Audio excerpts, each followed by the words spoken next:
Hello everyone, and thank you for finding your way to this video.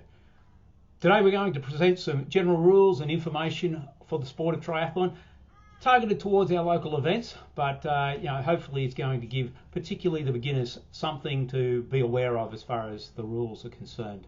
Also, if you are an existing triathlete, you should know what I'm about to speak about, but perhaps you'll pick up a few tips or you'll remember a few things that you're supposed to get into. My name is Craig McCormack. I'm the accidental president of the Fitzroy Frogs Triathlon Club, and join me for the next 7 or 8 minutes and we'll get some rules into you, shall we?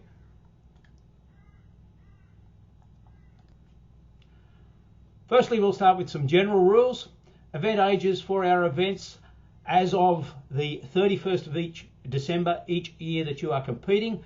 Enticers doing a distance of 300 metre swim, 10 kilometre bike and a 2 kilometre run, you've got to be 12 years and up as of the 31st of December, the year of competing. Sprint, 750, 20 kilometres and 5 kilometres, you've got to be 14 years and up. And for our Olympic distance, we only do one at the Yeppoon Triathlon Festival, you've got to be 15 years up. Note, however, that there are coached junior exemptions available. You need to get your coach and your parents to talk to us about that and assign an exemption, and you can compete in the events that you're not eligible based on age. But because you're a coached athlete, we can qualify you for those events. Event registration is mandatory and not transferable. If you do turn out to have any problems with registration, you just get in touch with the club and we can sort those out for you. Triathlon Australia race rules apply. I'm not going to explain all of them here, but the very important ones we will be touching on here. You must attend the race briefing and follow the event instructions. Absolutely crucial that you know what's going on. The briefing on the day provides you some general information about course conditions, swim conditions, changes to the course, whatever is going on. No music or other personal entertainment distractions are allowed on the course at any stage. You must not have your ear pods in or whatever they are, or be playing with your phone and listening to music or have your muffs on. None of that in triathlon, thank you very much. We need you to be paying attention on the course and enjoying the event itself rather than having been carried away with other entertainment. Look out for others and inform marshals if there are any problems on the course, any issues. Talk to the marshals. They're out there to help you. They're not out there to give you specific instructions about your race, but certainly pay attention, keep your eyes and ears open, and if there is anything going on out there in the course, you please let us know on the course. If there is a reason to cancel the event or ask you to return to the assembly point, our assembly points at the event is the transition area. If instructed, you will proceed directly to that transition area as quickly as possible. Stay there until you get further instruction. Please don't just go and jump in the car and disappear. We need to know where everyone is in the case of an emergency. So back to transition area and await further instructions. Let's get on to the swim. Here we are, the swim.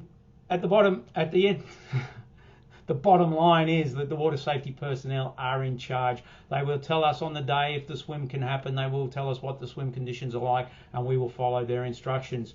As far as the swimmers are concerned, you must have your high visibility caps on. You can bring your own, but it must be nice high visibility unless it's a race where the caps are a specific colour.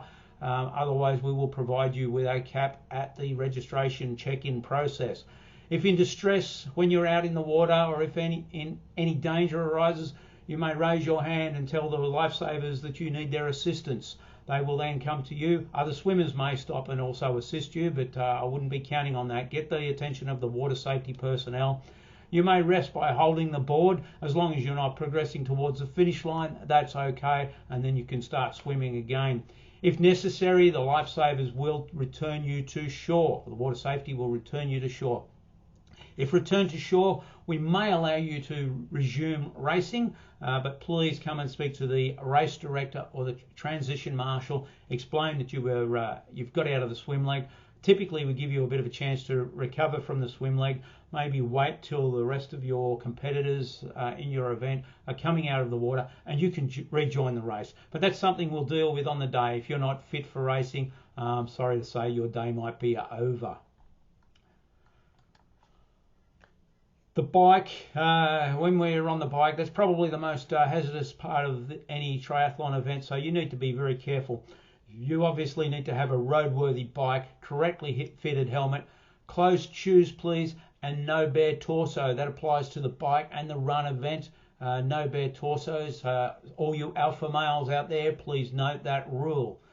Your helmet must be on before you touch your bike, and when you bring your bike back into transition after your bike leg, you rack your bike and then the helmet can come off. So helmet on before bike contact and off after bike contact, please.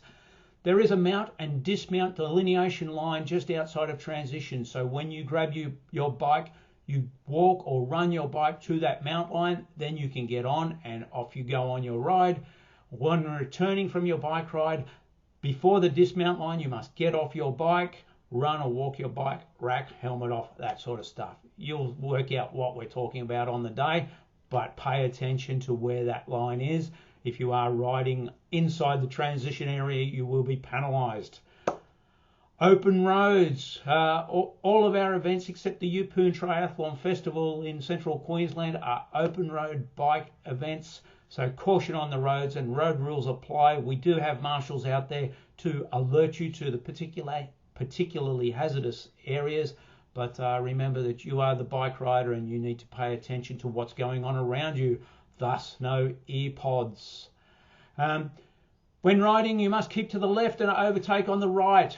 There should be no blocking. If you are riding two abreast or something, you need to clear that up and get moving. Stay to the left and allow people to pass on the right. No blocking, I've mentioned. You shouldn't be blocking anyway, because in triathlon you should not be drafting, you should not be riding together. There should be a 10-meter distance between riders. If you are gaining on a rider, you're catching up to that rider, you have 20 seconds to get through that 10-meter zone, and then that rider that you have overtaken has another 20 seconds to give you a 10-meter gap. If you are uncertain about the drafting rules, please come and ask for further attention, but you should not be riding within 10 meters of any other rider unless you are overtaking or being overtaken. For the run, pretty straightforward. You must wear shoes, and again, no bare torsos, alpha males and others. No non-participating runners or buddies are supposed to be on the course with you. Look, we're going to be a little bit flexible with that, but some of these rules I am mentioning because if you do go to a major event and you just happen to do some of these things, you might find yourself disqualified or penalised. So we mention them here. Look, at Emu Park or Tannum Sands, if someone wants to come for a bit of a trot with you down the path, we're probably not going to get too upset about that. But please understand that one of the Triathlon Australia race rules is that you will not be assisted in the run by having a pacer or having your coach run beside you. Remember too that most of our runs are on open footpaths, so you need to be cautious of pedestrians. You can run around them, particularly frail pedestrians or someone pushing a pram. Let them know you're coming, call out to them, and you're good to go. Look, that's about it as far as beginners need to know for our race events. There are briefings on the day, and there's plenty of opportunities to ask questions if you're unsure about anything. If you want to know more about Fitzroy Frogs or the Yeppoon Triathlon Festival, our events, or anything that's going on, why not check us out at our websites? You can send us an email and check us out on Facebook. That's all I've got for you today. I hope that helps, particularly the beginners, appreciate some of the rules and get some of the information needed for our events. Hopefully we'll see you soon at an event. Thank you for watching.